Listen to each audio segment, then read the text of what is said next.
good morning. Welcome to Marine Engineering Department. And this is our machine shop laboratory.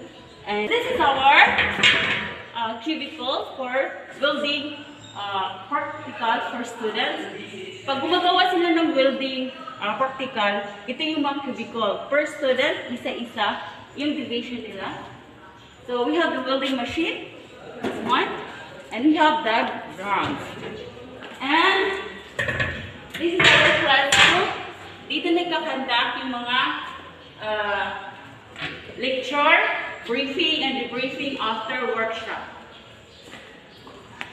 And we have, before the laboratory operations, we have our workshop safety regulations that it should be followed. Okay, it must be bench grinders, because we have two types of bench grinder, pedestal and bench grinder. And we have the table for working table for the students. And we have the cubicle for oxyacetylene gas welding, in short. And down here, we have the storage room for oxygen and acetylene outside. And this is our storage room for the gas cylinders and oxygen. Okay, so this is the automation room. So we have, this is the electro side and the automation side. Simulator for the controllers, which is connected to our software in our computer. Equipment for our pneumatics and electro-pneumatics, which will be performed in our platform. So this is our platform for the electro-pneumatics and pneumatics.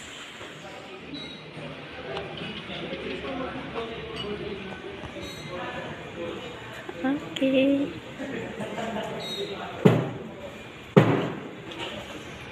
This is our marine engineering laboratory. And dito yung power plant steam, power plant diesel, auxiliary machineries, and maintenance. Dito ginagawa yung mga overhauling, dismantle, and assemble. Diesel engine, auxiliary diesel engine. And we have a working diesel engine. We have two, Bliss engine and Perkins.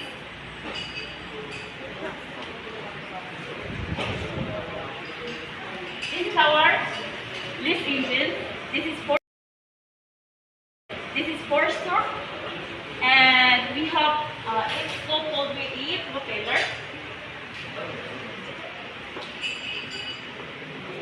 This is working diesel engine. And we have the Perkins diesel engine.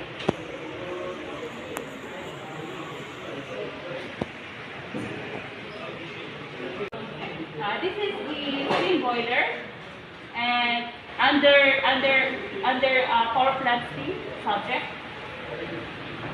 This is the boiler. So it needs water to produce the steam required certain temperature or pressure to produce the steam for usable. This is used for heating before you discharge overboard. It's prohibited to discharge oil overboard. That's why we need this type of equipment, OWS. And we have the distilling plant. This is the freshwater generator. This is the submersible type freshwater. We need to convert the fresh water into its fresh water. We need to convert the seawater into its fresh water. That's why we need this equipment on board ship. And we have the pumps, varieties of pumps and valves. We have the butterfly valve, and this is our lecture and briefing area. Yeah.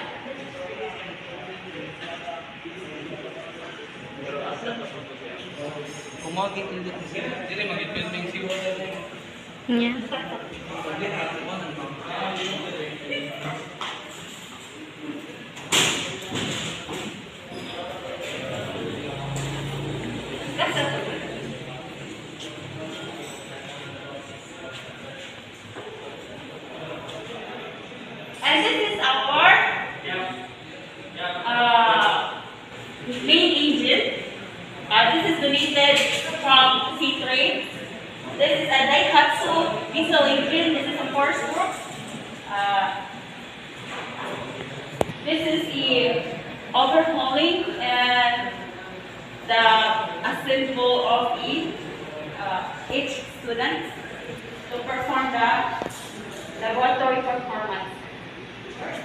Engine room simulator.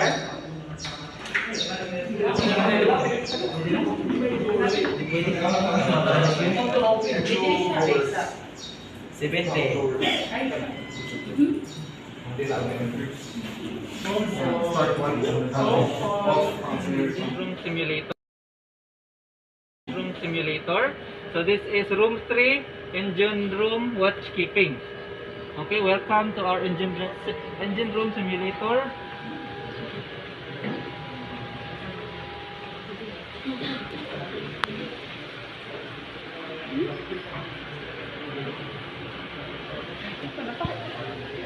Okay, so our engine room simulator has 2 monitors each, and currently we are using them all. Everything is in good working condition.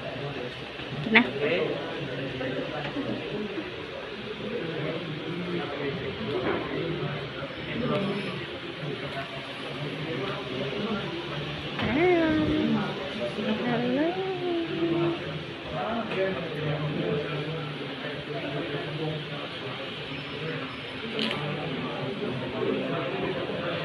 Electro Technology 3, they are now making connections for Star Delta, which is part also for our Electro 3 activity. Here is Star Delta, the other one there is reverse forward motor control. This is part of Electro 3, again, motor controller. This is a 24 volts motor controller, practice it first, then after that one we will go there, 220 volts AC. Na. Ano,